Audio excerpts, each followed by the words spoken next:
All right, you guys, we're going to take a look at 7-7 today.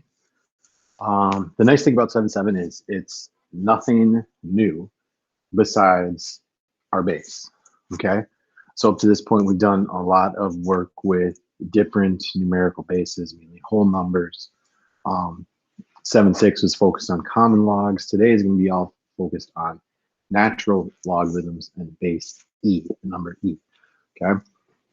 So let's just dive right into things here. The number E is very similar to pi. It's a irrational number. It goes on forever, okay?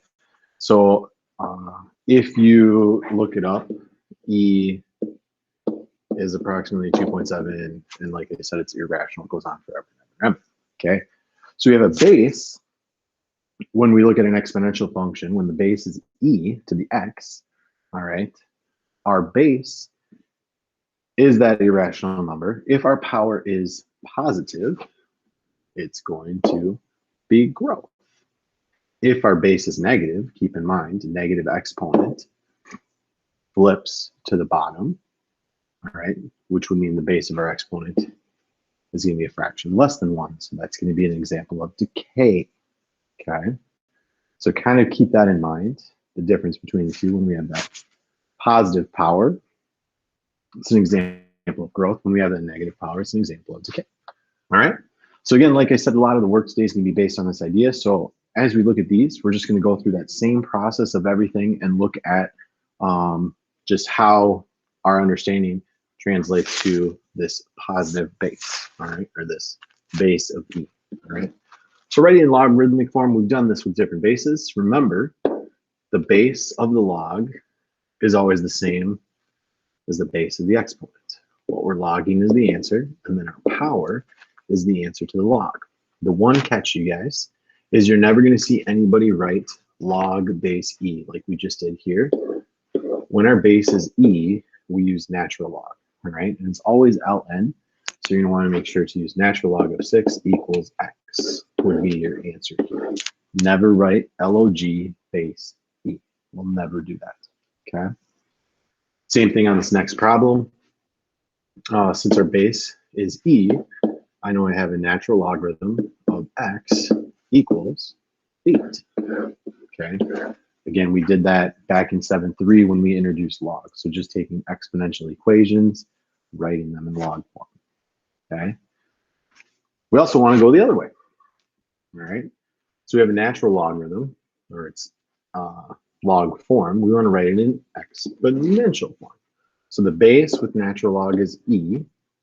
Remember, the answer or solution to the log is my power. And then that's my answer. Same thing on part B. I see natural log, so I know my base is E. All right. I actually didn't write in a number here. We'll just say it equals x. So we know that E to the x equals 1.375. Okay. Again, those questions should be pretty straightforward. We've done them before, but we've done them with more common bases than E. So we've done like 2, 3, 5, 7, 10, whatever. Okay. Now we're going to go into similar problems we talked about before. So properties of logarithms, they behave, or natural logs behave the same way a common log would, or a base 4 log would. Okay. So when we're looking to write these as a single log, we're going to condense everything into a single log. Remember, a few days ago, we talked about when we have coefficients of logs, those are actually powers. So we wind up with log, or natural log of 4 cubed minus natural log of 3 squared. Okay. When we have a difference of 2 logs, noting the bases are the same, we can write it as a single log of the quotient. Okay. Please don't leave your answer like that today. Let's actually simplify things. So we wind up with 64 over 9. And that's your answer. All right. Same thing on B. The first thing I like to look for is coefficients. Coefficients become powers. So we have the natural log of 3 squared plus the natural log of 2 to the 4 plus the natural log of 4y. We got rid of the coefficients. Now I'm looking for sums and differences because that's going to be products or quotients. In this case, they're all sums.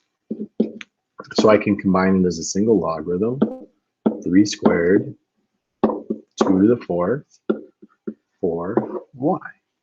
All right, remember sums of log are the same as the single log of a product.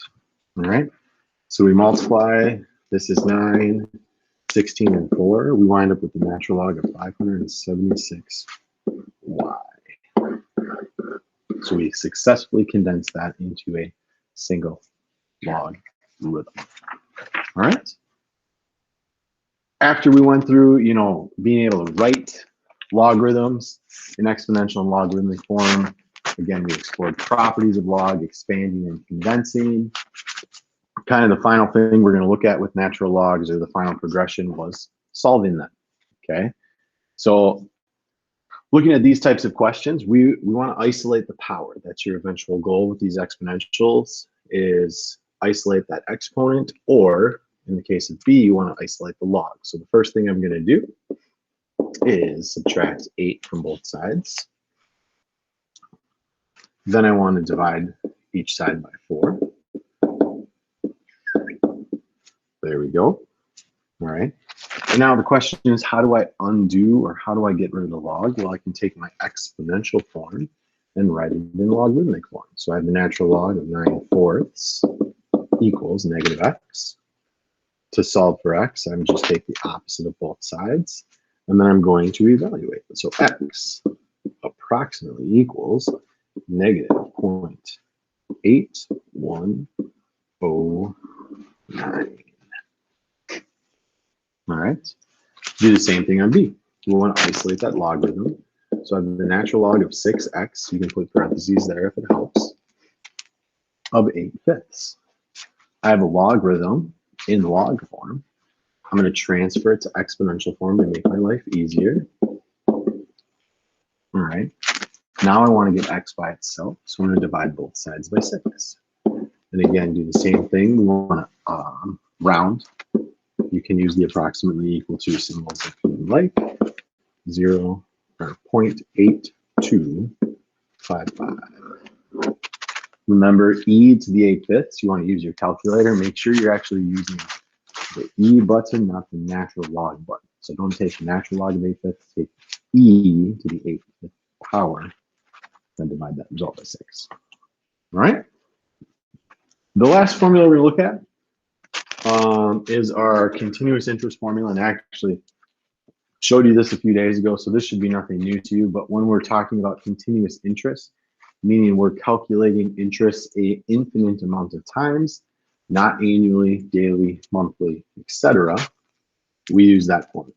So in this case, if your grandparents gave you $5,000 for college, you're investing it for 10 years at 5%. E is our base. My rate is 5%. You always want to convert your percents to decimals to use in your equation. And then T is going to be your time in years. After I type this in my calculator, I have learned that my money has grown to $8,243.61. All right. Looking at 7.7, notice the assignment here is just out of the textbook. Today we don't have a worksheet with that, so enjoy the day off from worksheets. All right. If you have any questions, feel free to reach out in the Google Meet in class or via the discussion board. Best of luck.